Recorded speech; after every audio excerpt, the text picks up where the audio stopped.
Welcome to Talking Business and Life with Claudio Relsano and Steve Mancini. Claudio and Steve will share their business and life experience to help you grow your business and improve your life. Here's Claudio and Steve.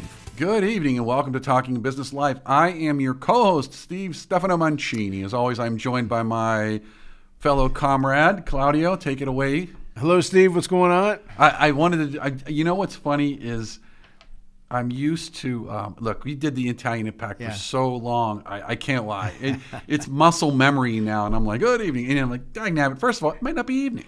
Second of all, you know. And we usually have Italian, even though we were kind of not getting away, but kind of getting away from just doing that topic. We've had nothing but Italians on, except for our guest today anyway. I'm just disgusted at tonight. Maybe he's a little Italian. By the way, real quickly, just to show you, a fun fact, you know how long back that good evening goes? That's when we were on the radio. So that was years. I mean, that's now you realize that's almost 3 years ago now. And I know it's like, but back in my day, 3 years ago, back in the summer of 23, you know, it's like I could do like the old man. But yeah, it's been 3 years since we were on the radio. You know, I'm trying to get another guest on, and they asked how many shows we've done. How many shows have we done? We're up to, I want to say over 130. I said over 100. Now I'll tell you what though, but that's a good point because Ray just nodded to me through the window. That's so distracting, right? No, but you know what's funny? Because we were doing Talking Business and Life and the Italian Impact separately. So the truth is we've easily done 150 shows, easily. But Talking Business Life, the old shows are gone because we got off the platform and all that stuff. But the Italian Impact, we're kind of doing it under that banner, but we're talking business and life. And crazy thing is, it seems like we've done only 10. You know, but we've done a lot. Time flies, man. Time flies. All right, Claudio, you know this crazy guest of ours. I don't know anything about this. He's a good man. I've been fortunate enough to be on his show called The Next Interview, and he's a leadership coach. And again, he hosts a show called The Next Interview, and he's a great guy. And he asks a lot of great questions, and really, for me anyway, the person doing the interviewing has to pull things out of the guest. Hopefully we do that today. And he certainly did that with me, and I really enjoyed it. And that's Mr. DOLAND White. DOLAND, thank you so much for being on our show. Claudio, it's good to be here. Steve, it's good to be here with you guys, with both you guys too. Even though I'm not Italian. Nobody's perfect, but go ahead. I know. But I am married. I was going to say, that's right. Your wife's Italian. All right. She recovered you. You're very good with that. Yeah. She grew up in Al Capone's neighborhood, so I don't know if I could get any more Italian than my wife. There you go. You know what? Right off the bat, tell us a little bit about your background. Tell us how you got from where you were to where you are today as a leadership coach and a podcaster. Well, this is I'll do the short story. So I have been at this for a long time. I was in the software industry for about 32 years. And in that industry, they started off as an engineer. And it's funny, Claudio, because it was the typical dishwasher who became the chef. They kind of said, hey, you're pretty good at that. So why don't we just start giving you people? And so I started leading teams, and we were doing just crazy stuff with computers and software back in those days, with duct tape and coat hangers, making things talk that shouldn't be talking. And grew up doing that. Went all over the world. As part of it, I learned that when you're working with a bunch of engineers, not only do you need to teach them like how to dress, like what to wear, but you also need to work with them on professionalism and communication and like how to conduct a conversation. So I started doing that, went from that and went through the ranks, grew into vice president, and got invited to go be a chief technical officer for a marketing company. And after about 90 days of being there, I knew nothing about marketing, by the way. I was always a sales engineer dude. And got there after about 90 days. They said, we're tired of you complaining. Why don't you just run it? And so I became CEO of the marketing company. And ran it relatively successfully. We tripled its size in about a 4 and a 5 year period. Then went on to be a chief operating officer for a $70 million company. Then in April of 2024, at the ripe age of 70, I said, that's enough. and retired. Wait, you're And 70? yeah, I'm 72. I would have never guessed that. I'm actually I 72. would never guess that. And Oh, I thought he was older. No, I'm just kidding. Maybe you should. Maybe he should have been on the cover of my book. That's an inside joke. yeah, but yeah, exactly right. It's why I attribute it to good wine, good red wine. There you go. But that helps. But no, and as part of it, I had always coached teams and focused on how do you create empowered teams, because you can't go fast if your team is pulling against you all the time. So I focused a lot on just how do you build really good teams. And when I retired, launched my podcast, and thank you for the shameless plug there, Claudio, and also had the phone ring. It's like, hey, you know what? If you're there, would you be willing to come coach? So I've been run a mastermind called the Solo Business Mastermind. Also do coaching and work with executives and get up and go to fun at least 3.5-4 days a week now. I like that. That's what I do. Short story around 55 plus years of stuff. No, very good, very good. But when you said that about teaching them how to dress and all that kind of stuff, I forgot what year it was, 2014, something like that. I was asked to speak in front of a software company. And it was really the most I had ever made for a speaking engagement. I said, sure, I'll do it. And it was to convince them to change from one thing to another. Anyway, using baseball analogies. So I'm up there, and it was at the Pittsburgh Convention Center, a lot of people, and I was all excited. And the content was good, the delivery was good, but crickets. I mean, they were like, I was speaking to cardboard, And then what broke it all up was I used a Bucky Dent reference. Bucky Dent hit a very famous home run for the Yankees in 78 against the Boston Red Sox, right? Yeah. So I used that reference, and somebody blurted out. They didn't say a peep all day. They said, stood up, Bucky Dent did not play for the Yankees, and he sat down. I said, yeah, he did. No, he didn't, sir. Get your facts straight, like that. No. So I said he played for the White Sox. He got traded. I forgot who. I said who he got traded for. He played for the Yankees. He was shortstop. This, that, and he ended up managing the Yankees. And then about 15 minutes later, after I said what I said, some guy stood up and said, yes, Bucky Dent hit 273 for the – and everybody cracked up. Then it was okay. Then we all had to go to a Pirate game together, and they were all great. It was the craziest damn thing.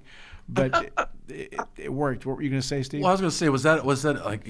By the way, I want to go back to Dolan. Dolan, by the way, so you've proven a very important lesson that the squeaky wheel does get the grease. So they made you the COO. By the way, I was also a software engineer. So you're speaking my language. But you know what? I'm going to tell you a funny thing, because Claudia kind of ties into your story, or a question, I should say.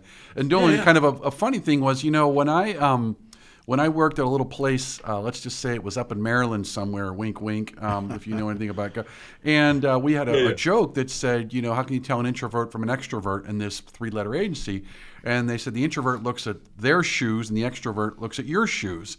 And it's funny because when you said that, you're teaching them, the soft skills, if I'm teaching you to be analytical in nature, those soft skills are important, and then it's not to be taken for granted. So let's start with that, because you kind of picked that up right away. But to kind of tie into Claudia's, what were some of the ways that you got over that hump? Oh gosh, well, for me, it's fun. That's a good question, Steve. Because one of the things in my career, when I was transitioning, making that jump from engineer to head sales guy, I was interviewing, and the guy that was my boss, who I will not mention him by name on this, he's now long retired, but he'll hear this one way or the other, actually took me outside, walked me outside of the building, and had the conversation with me, Steve, about the way I appeared. And the fact that the buttons on my shirt weren't straight up and down and in line with my zipper, my belt didn't match my shoes weren't shined. And he sent me home and said, come back. And when you come back, when you look like this, you got the job. Now, so, because I tell you what's funny you say that, because that used to be the way it was, especially in government offices. Oh, yeah. And they were very adamant about appearance. And what was happening was the people that, especially in tech, look, let's be honest, when you're really good at tech, you're kind of a weird person because your brain has to work a little differently. I just believe that. I think that's why I'm a little nuts. And I'm not even that good at tech, but I mean, I was a software engineer. I did a lot of techie stuff. Sure. But what they realized is they had to basically, if you wanted to get the best, you had to put all of that aside. In your training when you're working with these organizations, do you have to say, listen, guess what? They're going to come in with their shirt unbuttoned or untucked, and that's just what it is. I mean, how do you? It is a clash of cultures. Yes. It is. Oh yeah. And there were times I had to have those conversations. A lot of the way back in the old Unix days, a lot of these guys, we lived on cots in their cubes, right? And I had to have that conversation both with the clients and with the team. And a lot of it, I think, Steve, was just kind of helping both sides kind of meet in the middle. It's like this is the expectation. There's going to be some give and take, and as long as we keep a solid professional demeanor, and we actually get to the outcome, this is going to be good. What I found was, a lot of the engineers really wanted to crack that code. So how do I grow, right? How do I follow in those steps? And that's when it really was a blast working with those kinds of individuals and building teams that could go do that kind of stuff. I want to piggyback on that because you know what, and really quickly now, and Claudia, you can all yours, but that was the one thing that actually frustrated me especially when I was in the military, was I always said, for example, and I know I don't want to pigeonhole us into IT, but it's kind of important because it is one of the few career fields where you can literally rise to management positions with no management experience or training because you get so good at being in the weeds, and they just assume I'll be able to move you from here to here. Let me ask you guys something before I ask you my question, Dolan. Steve and Dolan. Pat Riley, ironically, yesterday or a couple days ago, they unveiled a statue of him in Los Angeles. And one of the things he said was he wished that all NBA coaches would wear suit and ties like they used to.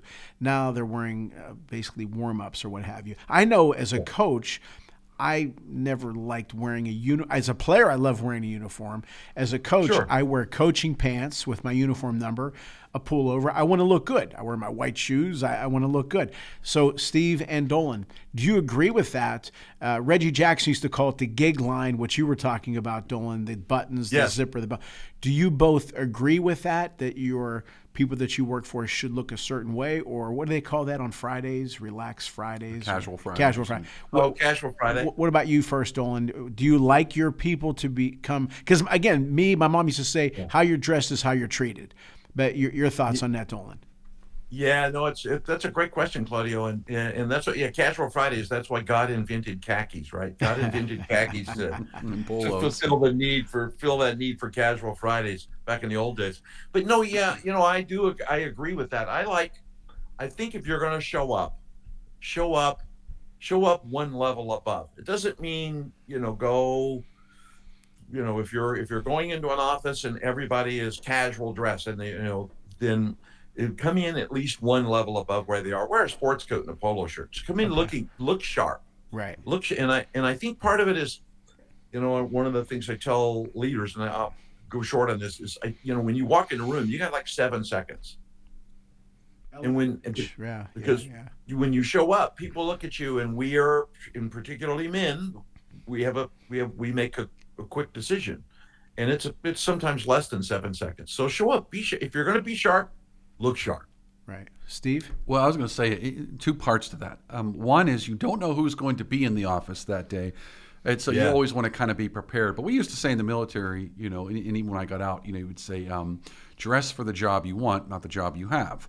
And so I do think that, kind of to Claudio's point, I think back to some of the really good, like the Tom Landrys. You go back and those guys, they looked the Landry, part, Chuck Knox, and they acted the part, and therefore they commanded respect. I think Belichick was one of the first ones that started going with the cutoff, I think he sweats. was the first. And I think he could get away with it because you couldn't argue, the Yeah, results. he had Tom Brady. Right, exactly. Exactly. But I do think that, and again, this is where culture is changing things, because I think that, especially these younger kids today, they do not dress like that. They go in looking the ridiculous things, even in job interviews. I remember interviewing people, and they come in, and you're like, "You know, you're here for a job interview, right?" And it's like, to your point, Dolan, you're trying to teach them stuff at the job interview. Like, well, you don't want to tell them there's no way in hell I'm going to hire you. But by the way, the next interview you go to, maybe next time, iron your shirt. Wear one. Right, wear one. But so I do agree that we should dress better than we do. I think we've gotten too casual. Now, does that mean that I need to have a suit and tie on at every single thing I do? Listen, there was a time when guys did dress like that. They went to dinner, they put a coat and tie on. They went to church, they put a coat and tie on. They showed the 60 World Series since Maz passed. Everybody had a suit and tie on at the World Series in 1960. And why is that? And why is that a bad thing? Yeah, it's a good thing. Yeah, Dolan, your kind of final thoughts on this? I guess just to put a button on it. Yeah, I'm with you, Steve. I think you never know who's in the room. Right. It's kind of like when you get on an elevator, that person you've wanted to talk to for months and months may be standing in that elevator right next to you. Steve said a word. Oh, I'm sorry. Only good. So no, just show up. It's amazing to show up prepared. The other thing too, I think, is if you do that, you are sharper. Right. Steve said a word: culture. Rick Pitino, about a week ago, said that when he cannot coach today the way he coached the University of Kentucky basketball champions 30 years ago. He has to coach differently. I've noticed myself that I've adjusted. I've adjusted. Vince Lombardi's ways may not work today. Number one, do you agree with that? And number two, how have you changed? Your three questions. Do you agree with that? Number two, how have you changed as a leader, if you have? And number three, why is it that we've kind of had to maybe tone it down a little bit? I mean, I'm still go at it and I still do what I have to do. I just will maybe not hear everything and see everything or remember everything. Yeah, great. That's a good stack of questions, Claudio. I think maybe to kind of unpack this in maybe a little different way. So I think, as a leader, and when I coach leadership, my leadership coaching, it has changed and it has evolved, because I spend most of my time starting with foundation of trust, right? Trust is required to do anything in business and life. You got to build trust, and there's a bunch of dynamics to trust. And I just start with simple rules with people kind of around that. It takes 3 to 7 interactions to build trust. It takes 3 to 6 months to build trust, and 1 interaction to break it. And I think that's a universal kind of place to start. And where you apply that, I think it depends upon the person that obviously the person I'm talking to. With today's generation coming in particularly coming into the leadership roles, guys like me, I'm not in the accumulate mode, right? I'm in the keep mode. Those younger individuals are they're in the accumulate mode. They're now the people, the largest portion of our economy. They're the people 40, 50 stepping into the leadership roles and filling the gaps as we exit stage right. And I think they're going to be in that mode. There's some events, I think, that change things. I think one, COVID changed things, because COVID broke a lot of stuff. Not to talk about the pandemic that way, but putting everybody remote, it broke that culture. And I think we have that challenge where people are coming in and they're focused, I think, more, Claudio, on it's not as much about the money as much as it's about the lifestyle. So they're coming in the door looking for a different result than we may have, or I may have, because I'm older than both you guys, earlier in my career. So I think that's one of the things that we adjust for. And you probably see that in your coaching when you're working with your players. It's just a little different approach. I wouldn't call it a softer touch, but the same rules apply. the same kind of principles apply from a leadership perspective. It's just the manner in which you deliver them. Right.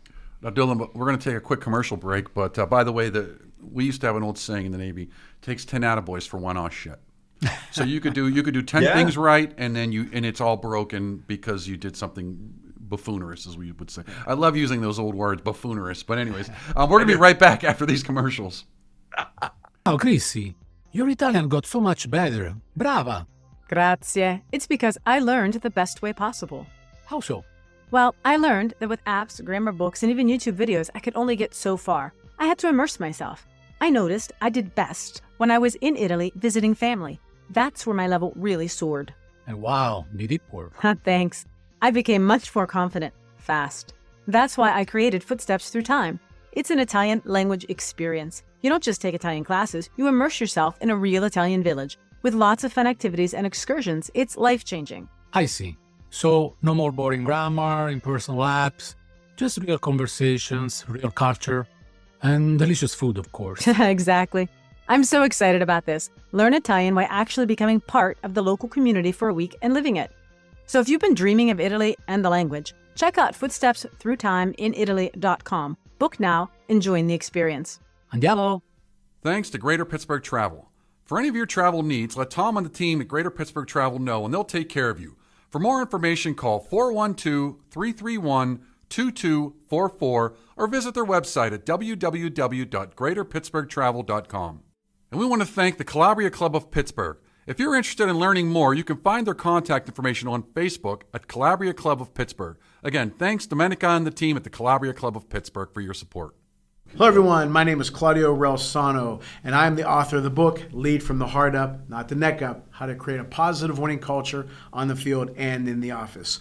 My years as a head baseball coach and a general manager of a pro baseball scouting company, I know that my leadership experiences that I've included in this book will help you become a better leader. You can get the book at ClaudioRelsano.com. Speaking of ClaudioRelsano.com, you can listen to my show, The Claudio Relsano Show, where I've interviewed such legends as Mario Andretti, Dick Vermeil, Rocky Blyer, and many, many others. And I also have an entrepreneurial program there talking about my entrepreneurial experiences. So hopefully that will help you, and hopefully you will enjoy that. And also, Sports Corner, hosted by Ralph Williams, co-host with myself, Jim Frazier, and Luther Dupree Jr.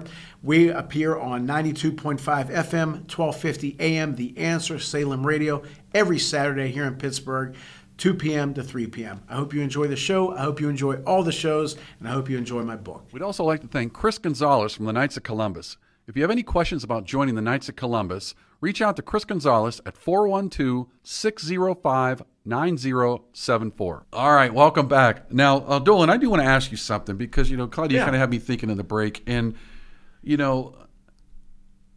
this generation is partially, it's not partially, there's a big part of this generation and the way they act, the culture, the way they dress, the way they behave. It's a result of the tone wasn't set early. Do you blame the generation in front for the generation now? And it's not that I think that it's complete, disaster, but I definitely think that, there's a lot of, to point, I as a coach shouldn't have to, there's a limit to how much I should have to change the way I coach for the players. Now, there are certain things that this is just the way it is. And if you don't like it, you don't like it. Now, also, you got to be cognizant of, hey, it's not, 1974 anymore, so you can't quite act that way.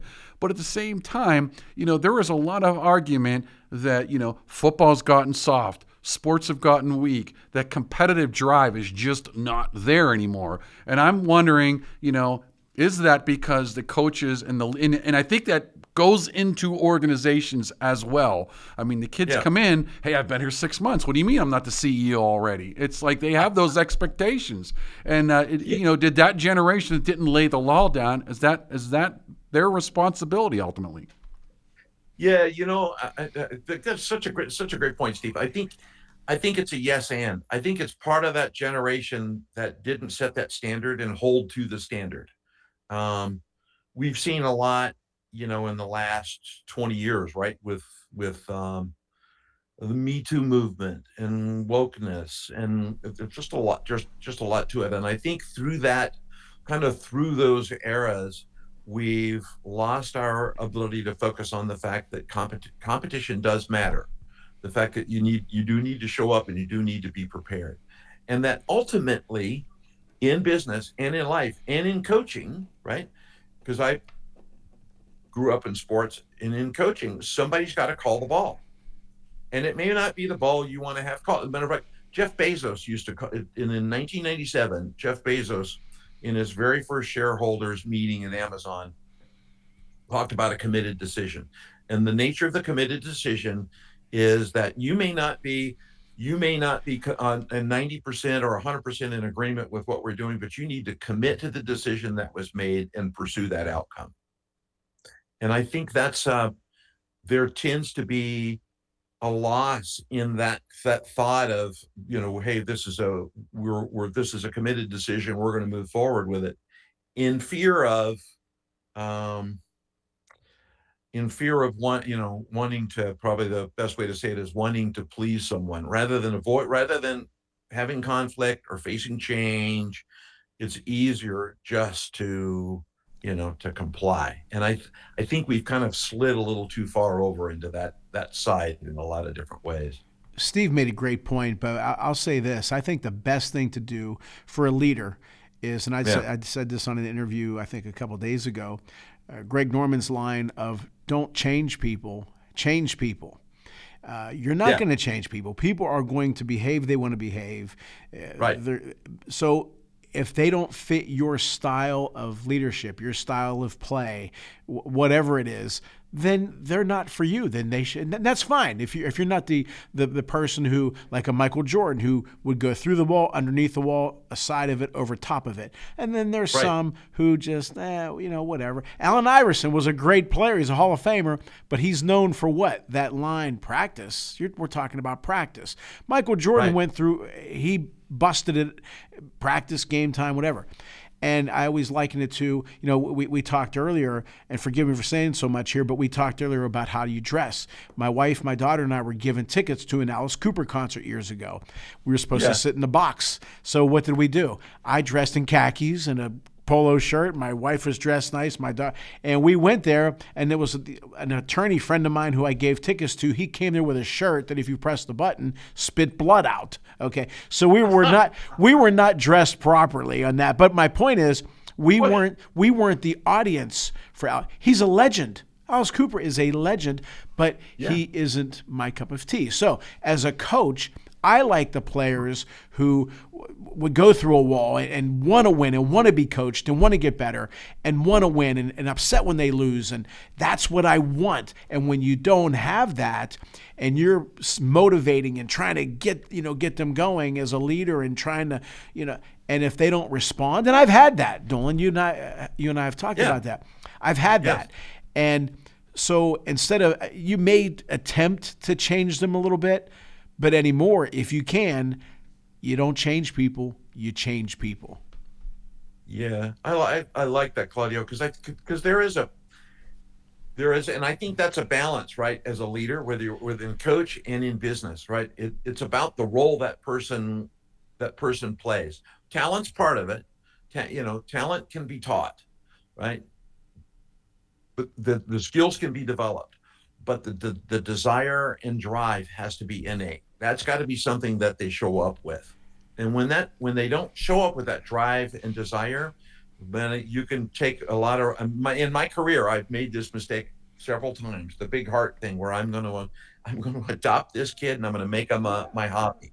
Right. Yeah. And I'm going to go spend time and I'm going to coach him. And, 4 months later, I have to let him go. And my team comes back to me and goes, well, we could have told you that, boss, like 6 months ago.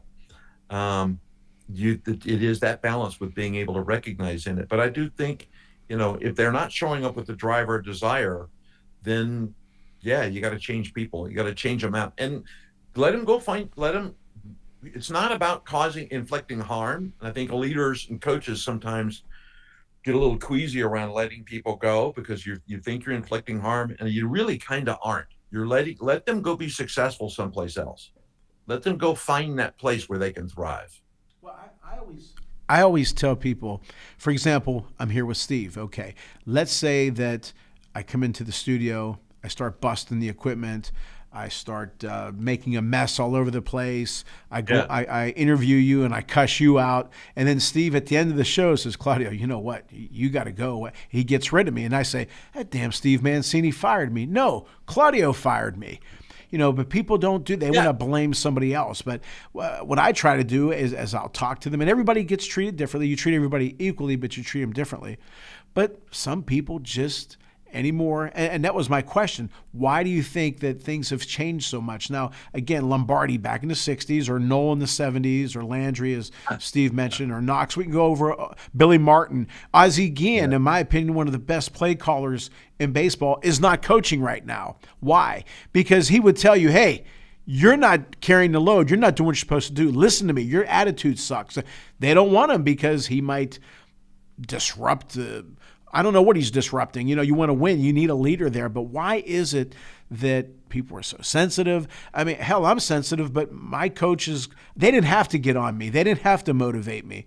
I wanted to win. But if I did something wrong, I wanted to know what I did wrong so I can fix it. Why is that not as prevalent anymore? Yeah, I think part of it is, that's such a good point. Maybe almost spun off camera there for a second to reach over to my shelf, grab my copy of Lombardi Rules off my bookshelf. I think a lot of it is, we kind of went through that era of, and I call it the everybody gets a trophy era. My sons, I've raised 5 boys. We talked about this on the podcast. I raised 5 boys, and different kind of different eras for each son. And I had, one son that was all-state Marine Corps football playing dude, one that went off to do political science, and one that was an artist. And everybody finds their own path. But the thing that I noticed early in their lives was when sports would occur, and I always looked at, having grown up in sports, looked at sports as something that you win and you lose. You learn from losing. There's lessons in that, right? And it's the coach's obligation to help people understand. So what did we learn today, and what are we going to do different next time? And it was everybody gets a trophy era. And that kind of, I think that kind of pervasive thinking, I think Claudio kind of went forward from the 80s, that mid 80s kind of forward, and has gotten a little deeper in the business world and in the coaching world about, what do you mean I didn't win? What do you mean I got to compete? What do you mean this has got to fit? And that's a tough lesson. And when I coach executives, that's a lesson we have a deep conversation around is, you're going to win some and you're going to lose some. What are you going to learn that's going to change your habit, or create or break a paradigm, or change the way you think about something, so that you move closer to success and you can sustain that, not treat it as a one-off. Somebody left a picture here about the quarterbacks of today, the NFL quarterbacks today. They kind of have a mountain. But anyway, it brought to mind what we're talking about. Terry Bradshaw, in my opinion, and Roger Staubach are two guys on my Mount Rushmore of quarterbacks. And both of them, when they first started out, were benched or platooned. Here in Pittsburgh, Joe Gilliam played ahead of Bradshaw. As soon as Gilliam threw a few interceptions, what Chuck Noll do? Put in Terry Bradshaw. As soon as Bradshaw threw a few interceptions, took him out, put Gilliam in. And the same with Staubach. He was interchanging plays with Craig Morton. But they didn't quit. They didn't put their head, underground. They fought and worked even harder, so their coach couldn't bench them anymore. And I know, so I don't know if you can do that to these quarterbacks today. If you bench them for even a series, they would go to the press. I was embarrassed, or whatever the hell the case is. But maybe. Again, the coach didn't bench you. You benched yourself. You weren't. And there's, I'm not going to mention any names, but there's a pretty prominent pitcher out there that he gets kind of taken out as soon as he gets in a little bit of trouble, because his psyche. And there was another kid several years ago who I was interviewed about, and I said that I don't believe he's a top 5 pick. He had all the talent in the world. But long story short, whenever he threw his best pitch and the hitter hit it, man, he would sink. Then he went to college, and as soon as he gave up a few hits, man, he got yanked because they didn't want him to get too down. But you get a guy like a Goose Gossage or Nolan Ryan or any of those guys, or James Rodriguez, or Jim Palmer, Tom Seaver, I can go on and on, or a Jim Rooker. I mean, he's a local guy here, Dolan. Forget about the Koufaxes and the guys out your way, but forget about the Hall of Famers. You wanted that ball. You wanted the fight. Okay, you hit a home run off me. Okay, so let's see if you can do it again. But now it seems like I don't know. Yeah, it's funny. It would you put you if you had that cocky batter and they would brush him back. Frank Robinson right? knew before the game Clemente, Willie Mays, Don Drysdale was going to hit him, or at least throw under their chin, and they didn't go fight. That was part of the game. But then the hitter said, "Okay, then I'm going to hit you back." With the hitting a home run or a double, and that's what they did. I think that's part of that. In my mind, though, Claudio, there has to be, I think, success on the field, success as a player, success as a coach, success in business, right? There's a lot of corollaries between what you guys do in coaching and athletics, because you're leading every day. It's the same thing in business. When you're leading a team, there has to be that competitive thing. And I would remind my teams, and there were guys that I benched, and some of them would come back and some of them wouldn't. But I would have that conversation around the activity with taking them out of a role and moving them to something else. It's around, hey, look, this is your opportunity. You go figure it. Here are the things I'm going to suggest you do. You go figure them out, and you come back to me and you demonstrate that you've mastered these skills, and I'll put you back in and we'll go play. But if you don't have the desire or the drive or the inspiration to go do those things, then I can't put you back in to go play. Because at the end of the day, you're in that position as a leader to accomplish an outcome. So I'll play you where I can, but if I can't play you, I won't. I was going to say, what's interesting is ultimately what this comes down to is this is all about accountability on both sides. One is on the coach to say, listen, I am the coach, or I am the boss, I am the manager, I am the whatever, I'm in charge, I'm the decision maker, because you know what's going to happen? If I make a decision and it fails, they're going to point the finger at me.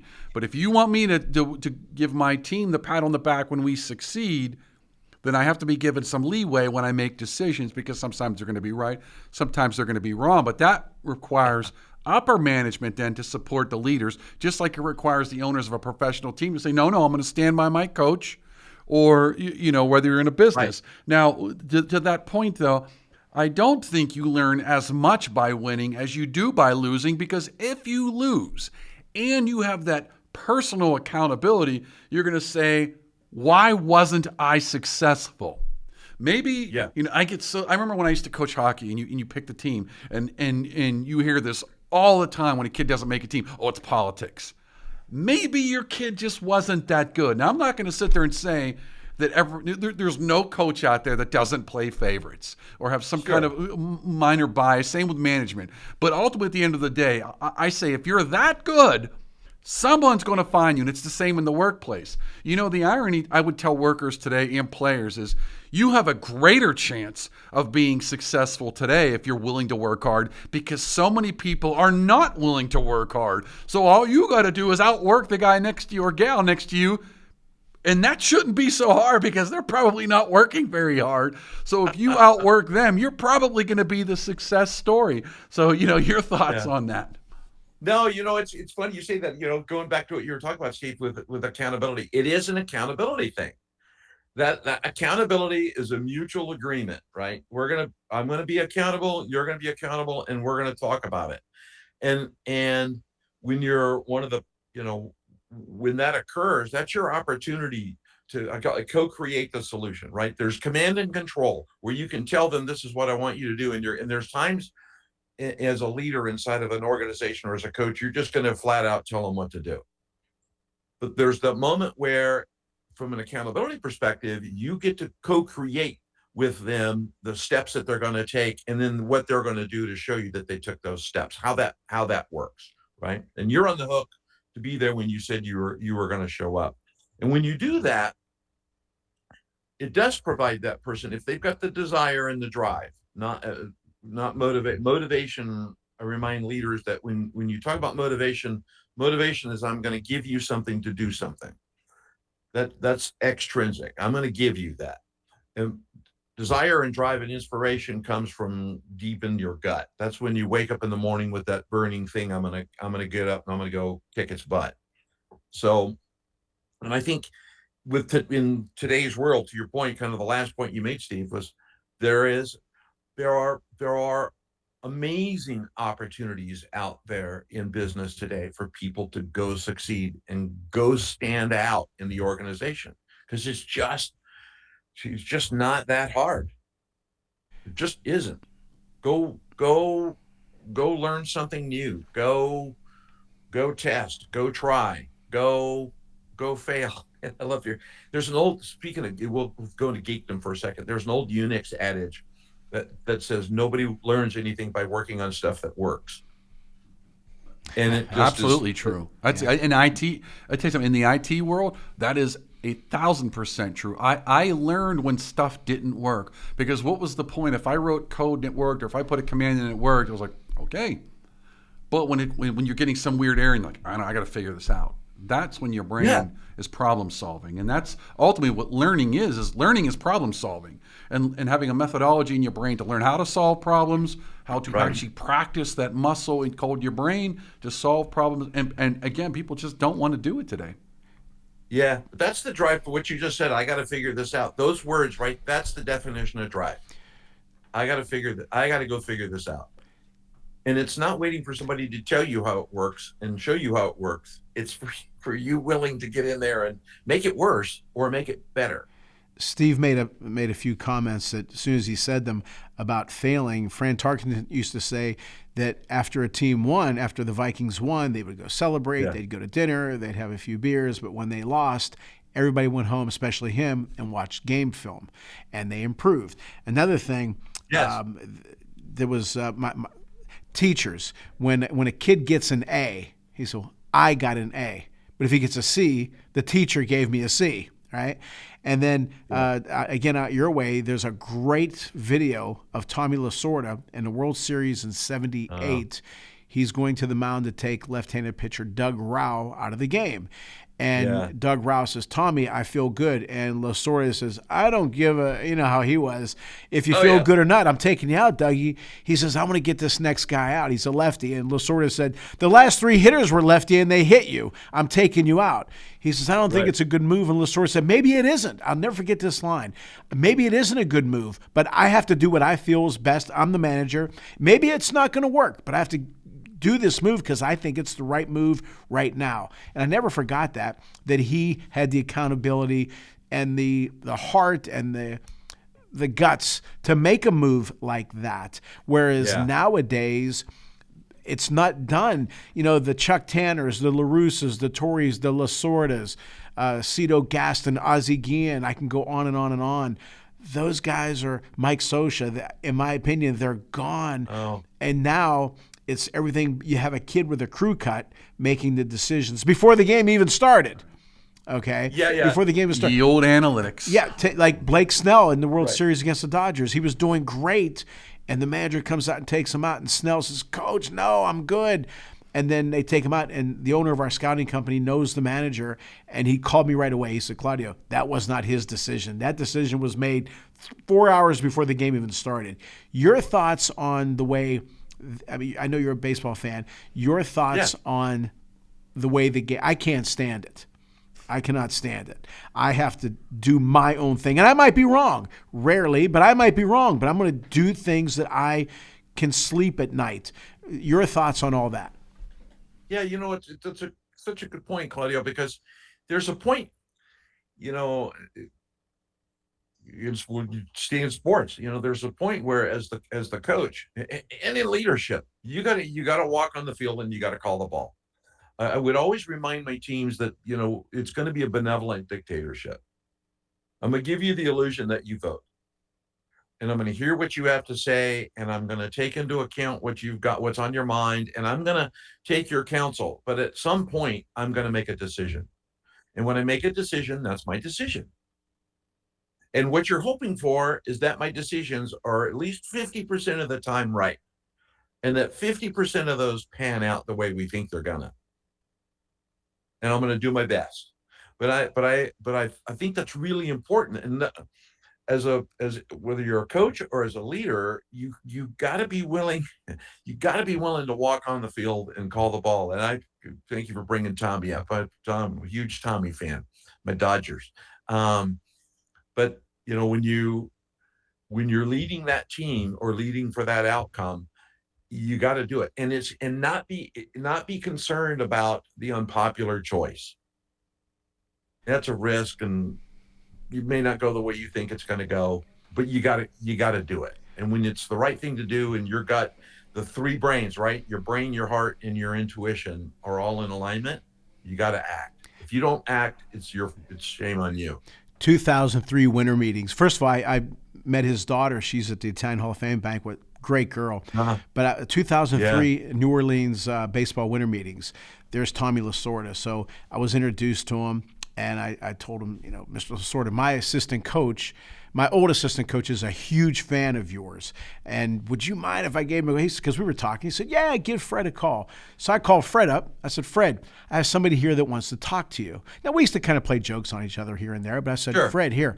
And Lasorda had that voice. Fred, my boy, this is Tommy Lasorda. You have great taste in managers. So Fred goes, you can imagine what he said. Go get out of here. He said something else, and he said, "No, this is really Tommy Lasorda." Yeah, get the. And I kind of leaned over. I said, "Fred, it really is Tommy Lasorda," and he cusses me out. And then Tommy Lasorda says, "I don't think he's a big fan of mine. Maybe you should have said it was Billy Martin."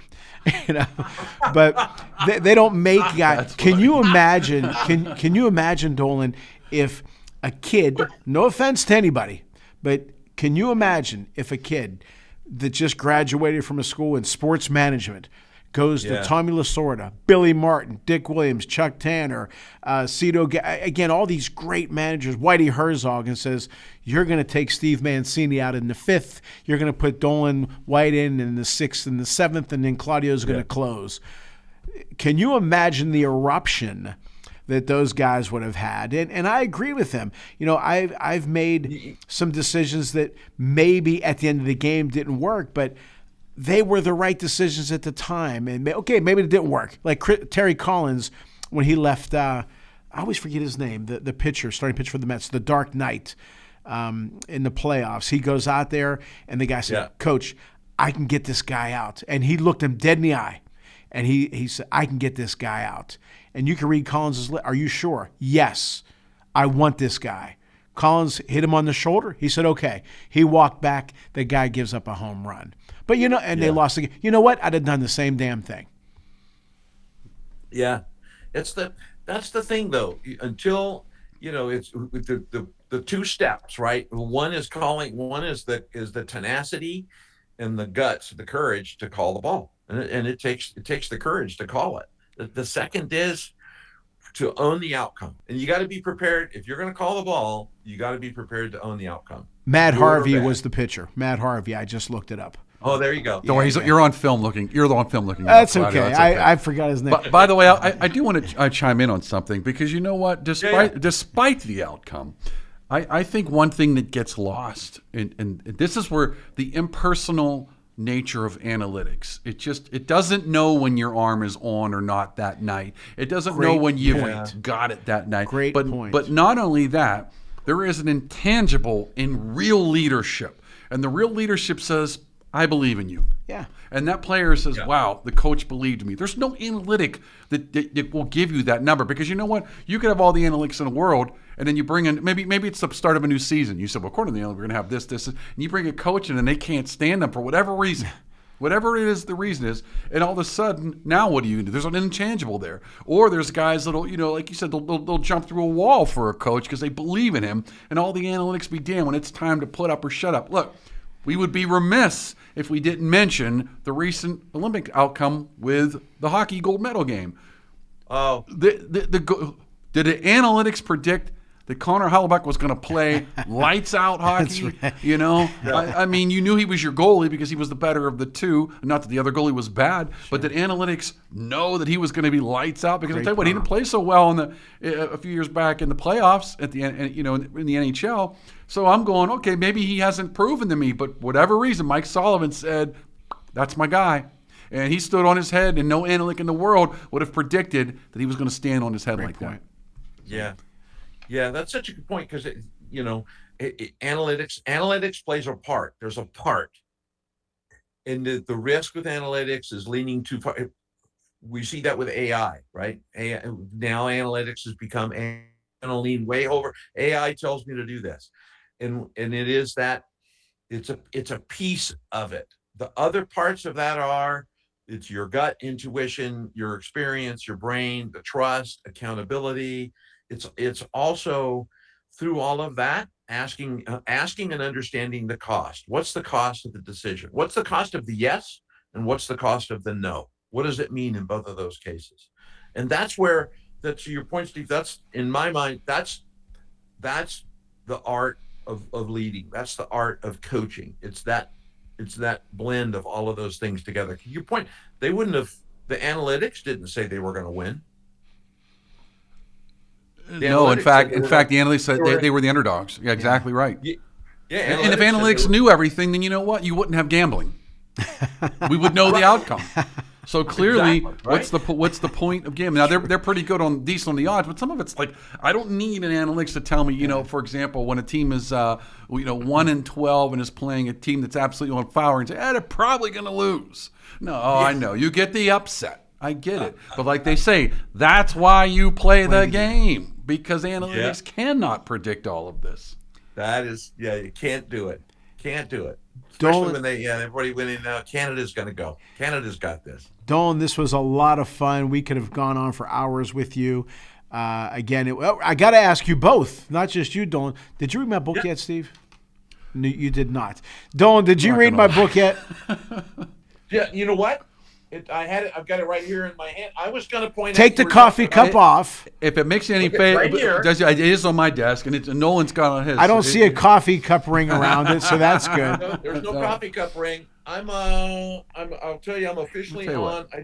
I'm on page 51, okay. And the chapter's called "Pay Them Back." I tell you, I'm going to read it this weekend. I'll make you that promise. We'll talk about it next week. Point out, Claudio, in here you talk about decisions. Right. There was somebody on second base. You said go for it. Oh yeah, that was that was a classic mistake. Not to go for it. You have to the whole book. You have to bring that one up, right? The failed decision of '94. Yeah. So there's your short answer. I'm reading your book. All right, I appreciate it. All right, brother. Hey, it was great being on your show. It was great you being on our show. It was a lot of fun. This is one of my favorite shows that we've done, and. Steve, I told you he was going to come up big for us. Great guest. And Dolan, I appreciate you coming on. This was actually good conversation. We usually kick you off about 10 minutes ago, but I was like, just let it go. A lot of good insight. No, a lot of good insight here because you know what? I do think leadership is an art, just like coaching is an art. And there is, one kind of final thought, and I'll give you the final thought on this, Dolan, and then we're going to kick you the hell out of here. Right. But there is just like they say, there's a difference between a leader and a manager. There is a difference between a coach and a manager. There's a difference between managing the game and actually motivating your players to again jump through a wall for you. And kind of give you the final thoughts on that because I do think that is the intangible that it's the differentiator. I could have a good manager, but my players aren't enthused. But I could have a good coach. People are like, love this guy. I'll do anything for him. Yeah. I'm so with you on that, Steve. You got to have both, right? That manager in the when I work inside of organizations with teams, managers I tell them three things: on time, in budget, take care of your team. You do the resourcing, you make sure they got what they need, you go. And as the leader, your job is to inspire. You're the person that helps set that path and keeps everybody focused on why we do this. Simon Sinek calls the why. What's for the sake of what? What are we showing up for? And that's where they hook into inspiration. That's where it matters. And you got to have both those. you got to have both of those people, in the leader and the manager, in your team inside of the organization to succeed. So A couple things I forgot. Real Yeah, quick, yeah. I got to say this. And when I was my first year as a head coach, I was 23. This one kid, nice kid, he comes up to me and says, "Coach, what can I do to help the team?" I told him to quit. And then another time, this other kid told me his knee was hurting. What should I do? I said limp. But thankfully, I've gotten better since then. But real quick, Dolan, tell everybody where they can connect with you and listen to your podcast. All right. The short and the easiest is you can do both. You go to one place, go to my website, and I'm really hard to find. It's just dolandwhite.com. Go there. You'll find a link to the podcast. It'll tell you where to go. There's all kinds of stuff up there. And thanks for that, Claudio. Yeah, go visit the site. And listeners, if you hear anything you want to talk about, just give me a ping. I'm happy to get on with you and just chat. Well, again, I really enjoyed being on your show, and we enjoyed having you on our show. Thank you, and we will definitely be in touch. Love it. Thanks, guys. Thank you, brother. All right. All right, Steve, that was fun and quick. It flew by. Actually, did. that was a good conversation, because I think it's important, and I do, as a professor here at a university, it's the one thing I keep telling the kids is that you got to distinguish yourself. What sets you apart, Chris Corciani? Exactly, and they look at you like, oh, whatever. But you know what? They need to figure it out, and hard work is in short supply these days. So. For sure. All right. Well, Yeah. Thank you, everybody. We hope you enjoyed the show. We appreciate you all tuning in. And as always, thank you, Mom and Pop. Thank you for listening to Talking Business and Life with Claudio Relsano and Steve Mancini. Tune in next week for more impactful business and life experiences with Claudio and Steve.